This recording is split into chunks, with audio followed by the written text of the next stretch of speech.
불편한 편의점. 일을 시작한 지 한 달이 되자 사장님이 가불해준 100만 원을 공제하고도 80만 원 정도를 남길 수 있었다. 편의점 야간 알바 월급이 지난 몇 년간 구걸과 습득으로 번 돈을 능가했고 딱히 쓸 곳이 없는 나는 80만 원을 현찰 그대로 접어 파카 안주머니에 넣은 채 잊었다. 사장님은 어서 말소된 주민등록증을 재발급받고 통장과 카드도 만들라고 했지만 그것만큼은 내키지 않아 미루게 되었다. 처음 이곳에 오게 됐을 때 편의점에서 사장님을 공격한 양아치들을 막느라 어쩔 수 없이 경찰서에 갔고 본명과 주민번호를 알게 되었다. 다행히 범죄 전과는 없었다. 나는 경찰서를 나오며 곧바로 본명을 버렸다. 신분증을 다시 만드는 순간 나는 살아야 할 것이고 제대로 살게 된다면 또다시 고통받을 것이 분명하다. 희미한 기억 속 사건들과 함께 수면 위로 떠오를 내 과거를 목격할 용기가 없었다. 기억의 퓨즈를 끊어놓을 정도의 견딜 수 없는 트라우마를 다시 일깨워 봐야 무얼 할 것인가. 그저 겨울만 나자고 생각했다. 노인 독고가 죽은 그 겨울이 생각나자 두려웠는지도 모르겠다. 그 굳은 등짝에 차갑고 서늘한 기운이 떠올라 조금이라도 더 따뜻한 곳을 찾게 되었는지 모르겠다. 무엇보다 편의점이 아닌가. 편의점에서 조금이라도 편히 이 겨울을 보내 마지막 기운을 차리자. 봄이 되면 독고라는 호칭마저 버리고 진짜 무명이 되어 하늘로 날아가자. 힘이 남았을 때 서울역을 떠나 이 도시를 가로지르는 큰 강의 다리 한 곳에서 뛰어내리겠다 마음먹었다. 이 겨울 이곳에서 나는 그 뛰어내릴 힘을 벌어보겠다 다짐을 했다. 하지만 또렷이 기억해낸 아내의 모습은 사라지지 않았다. 경찰서에서 확인했을 때는 까먹은 기억, 그러니까 내게 가정이 있고 아내와 딸이 있다는 사실은 시간이 지날수록 생생해졌다. 이제 아내의 얼굴과 몸짓 하나하나가 기억난다. 키가 작고 머리도 단발인 아내는 차분하다 못해 고요한 편이었다. 아내는 매사에 말을 아꼈고 사려 깊었으며 내 짜증과 잘난 척을 웃으며 받아주곤 했다. 그런 아내가 화를 내던 날의 모습이 떠올랐다. 왜였지? 왜 그렇게 경멸 어린 눈빛으로 나를 바라본 걸까? 분에 겨워 나를 쏘아보면서도 여전히 말을 아꼈기에 나는 더 화가 났고 그런 나를 뿌리치고 짐을 챙기던 아내의 모습까지 떠올랐다. 딸랑 소리에 정신을 차리니 새벽에 편의점 계산대에서 졸고 있었다. 새벽 출근을 하는 손님이 물건을 고르는 동안 나는 옆에 놓인 옥수수 수염차를 벌컥벌컥 들이켰다. 예전엔 폭음으로 잠재웠던 그 기억의 파편들이 다시 떠오르지 않게 맑은 갈색 음료를 마시고 또 마셔야 했다. 연말쯤 편의점 선배 시연씨가 다른 편의점으로 스카우트 되어 가게 되었다. 편의점 알바가 스카우트 된 것에 놀랐고 그녀가 덕분이라며 내게 면도기를 선물한 것에 또 한 번 놀랐다. 영문도 모르고 면도기를 받아든 나는 꺼끌꺼끌 새로 자라난 턱수염을 매만졌다. 시연씨는 수염 잘 깎으며 지내시란 말을 건넸고 나 역시 그녀의 안녕을 빌어주었다. 시연씨가 편의점을 그만두자 다른 동료인 선숙씨와 분담해야 할 일이 많아졌다. 그녀는 여전히 날 사람 같지 않게 본다. 노숙 생활에서 얻은 감각이 있다면 사람들의 시선이 의미하는 바를 즉각적으로 이해할 수 있다는 거다. 서울역 시절 나를 바라보는 사람들 대부분은 동정과 경멸의 시선을 3.3대 7 정도로 섞어 보냈다. 개중 진심으로 걱정을 담은 시선을 보내는 사람도 있다. 한편으로 믿기 힘들겠지만 부러워하는 시선을 흘리는 사람도 있다. 비록 자신은 인식하지 못할지라도. 선숙씨는 정확히 1대 9다. 당연히 동정보다는 경멸 쪽이다. 그렇다고 내가 타격받을 건 없다. 실제로도 교대 인수인계를 할 때마다 불편해하고 피곤해하는 건 그쪽이다. 업무 교대를 마치고 나서 주변 청소를 하고 야외 테이블을 닦을 때마다 됐으니까 어서 퇴근하라 재촉하는 것도 그쪽이다. 청소를 하는 건 잘하는 일일진데 그녀는 그냥 눈앞에 내가 얼쩡대는 게 싫은 거다. 그러거나 말거나 나는 나대로 한다. 나를 고용한 마지막 겨울잠을 편히 잘 수 있게 해준 사장님에게 조금이라도 보답하고 싶기 때문이다. 그런 나를 좋게 본 건 여든도 더 되어 보이는 동네 백발 할머니였다. 구부정한 허리로 구렁이 같은 목도리를 두른 채 동네를 빨빨거리며 돌아다니던 그분은 어느 날 야외 테이블을 청소하는 내게 사람도 없는 한겨울에 그걸 왜 맨날 청소하냐고 물으셨다. 나는 비둘기 똥을 닦아야 한다고 대답했는데 백발 할머니는 비둘기와 비둘기 똥 모두를 싫어하시는지 매우 흐뭇한 표정을 지어 보이셨다. 다음날 백발 할머니는 동네 할머니들을 데리고 마실 나오듯 편의점을 찾으셨다. 할머니들은 편의점만의 할인 상품에 만족해했고 혼자 손녀들도 데려와 2+1 상품도 구매해 가셨다. 어느 날은 고마운 나머지 백발 할머니가 구매한 음료 세트를 대신 집까지 들어다 드렸는데 그걸 노인정에서 자랑하셨는지 이후로 다른 할머니들도 자기가 산 물건을 들어달라 하셨다.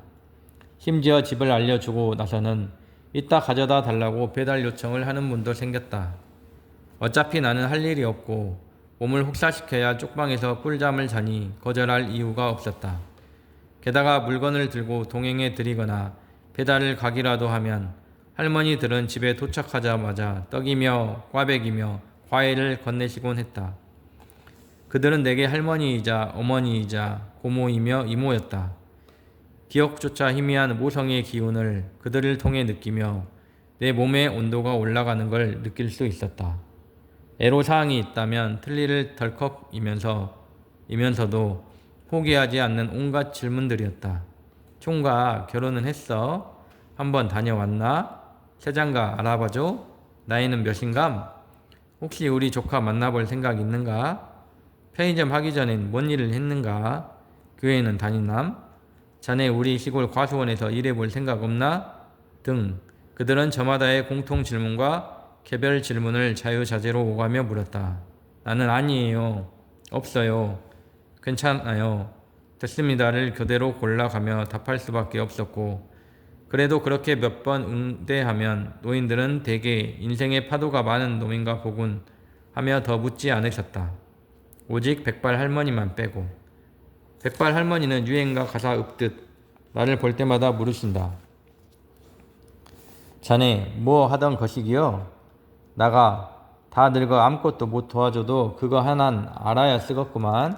궁금한 건 아주 못 참아 불어.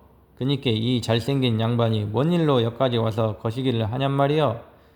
어르신 저도 거시기 잘 모르겠습니다만 알게 되면 말씀드리고 싶습니다. 제게 잘해주신 만큼 궁금증을 풀어드리고 싶네요. 지금 생각해보면 백발 할머니의 거시기 타령에 나도 질문을 계속 할 수 있었는지 모르겠다.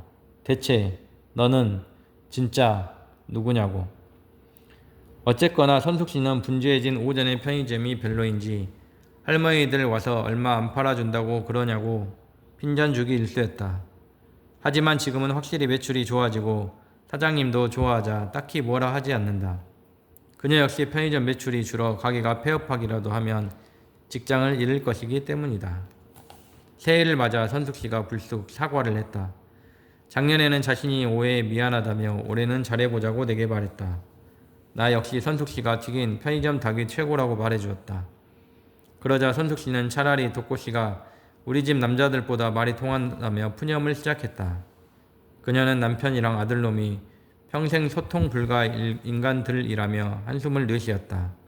그때 엿보인 그녀의 풀죽은 모습에서 나는 묘한 동질감을 느꼈다. 소통 불가라는 말의 의미가 나를 먹먹하게 만들었다. 아내였나? 딸이었나? 내게 소통 불가라고 말한 사람이. 한없이 실망한 표정으로 더 이상 할 말이 없다는 듯한 먹먹함을 내보이며 사라져버린 그녀는 아내이기도 하고 딸이기도 한 것인가? 그것이 누구인지는 여전히 도저히 확정할 수가 없었다. 며칠 뒤 선숙씨가 출근하자마자 눈물을 터뜨렸다. 나는 그녀를 다독인답시고 서둘러 다가갔지만 딱히 할 수 있는 게 없었다. 그저 내가 술을 참을 때마다 마시는 옥수수 수염차를 건넸는데 그녀는 한 모금 들이켜고는 진정이 좀 됐는지 잠시 숨을 골랐다. 그러고 나서 마치 기관총 쏘듯 아들에 대한 불만을 내게 털어놓기 시작했다. 그녀와 아들의 관계는 심각할 정도로 단절되어 있었고 아들은 궤도에서 벗어난 스스로의 삶에 지쳐 있는 듯했다. 하지만 궤도에 재진입하기도 어려운 것이었고 사실 궤도에서 계속 달린다고 종착지까지 무사히 도착할 수 있는 세상도 아니기에 딱히 할 말이 없었다. 대신 선숙 씨의 말을 가만히 들어주었다. 대체 얼마나 털어놓을 데가 없으면 내게 이 답답한 심정을 풀어놓는 것일까? 나는 그녀를 생각하며 그녀의 말을 들었다. 역지사지. 나 역시 궤도에서 이탈하고 나서야 깨우치게 된 단어다. 내 삶은 대체로 일방통행이었다. 내 말을 경청하는 사람들이 널려 있었고 남의 감정보다는 내 감정이 우선이었으며 받아들이지 않는 자는 내치면 그만이었다. 가족도 마찬가지였을 것이다. 생각이 거기에 이르자 비로소 얼마 전 궁금증이 해소되었다. 소통 불가라고 내게 말한 사람은 딸이었다. 딸의 얼굴이 기억나려 한다. 눈물이 나려는 걸 참는다.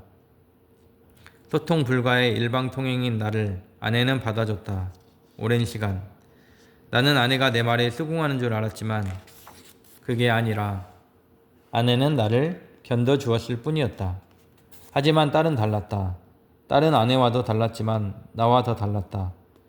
지금 선숙 씨가 어떻게 내 배에서 나온 아들이 나랑 이렇게 다르냐며 하소연하는 것처럼 나와 딸도 많은 것이 달랐다.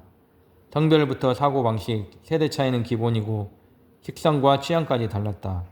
딸은 고기도 먹지 않았고 공부에도 시큰둥했다. 초식동물. 그러니까 정글 같은 대한민국 사회에서 유약한 기질까지 지니고 있었고 그래서 자주 나의 핀잔을 들어야 했다. 어릴 적엔 혼을 내면 듣는 척이라도 했지만 조금 자라 사춘기가 되고서야 반항하기 시작했다. 나로선 받아들일 수 없는 일이었지만 아내가 딸의 보호막이 되어주었다. 그때는 아내라는 보호막으로 인해 딸과 내가 소통 불가에 빠진 줄 착각했지만 지금은 사실을 알 것 같다. 애당초 보호막을 치게 만든 것도 나였고 나중에 아내가 애써 만든 기회를 발로 찬 것도 나였다. 나는 딸을 제멋대로인 아이 취급했고 딸은 나를 투명인간 취급했다. 그게 시작이었다. 내 가족의 해체, 내 인생의 불행. 아내와 딸을 잃어버려야 했던 것은 내 무관심과 오만함 때문이었다. 시간이 지나 고통 속에서 기억을 잃고 겨우 세상에 눈을 뜨고 나서야 입장을 바꿔 생각하는 법을 배우게 되었고 연민의 시선을 가질 수 있었으며 사람들의 마음에 다가가는 법을 깨우치기 시작했다. 하지만 이제 주위엔 아무도 없었고 소통할 사람을 찾기엔 이미 늦은 듯했다. 그러나 힘을 내야 했다. 지금 내 앞에서 눈물을 훔치는 내가 빠졌던 구렁텅이에 발이 빠지려는 선숙 씨를 도와야 했다. 그 고통을 실감했고 그 슬픔에 잠겨받기에 무엇라도 해야 했다. 그때 짜몽의 말이 떠올랐다. 나는 그녀에게 삼각김밥을 건넸다.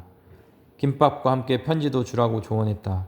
그리고 들어주라고 했다. 지금 내가 당신 말을 주었듯이 아들 말도 들어주라고 덧붙였다. 그녀가 고개를 끄덕였고 나는 부끄러워졌다. 나는 편지를 쓸 수도 들어줄 수도 없으니 부끄럽고 괴로울 수밖에 없었다. 오늘은 여기까지 하겠습니다. 6월 24일 행복하세요.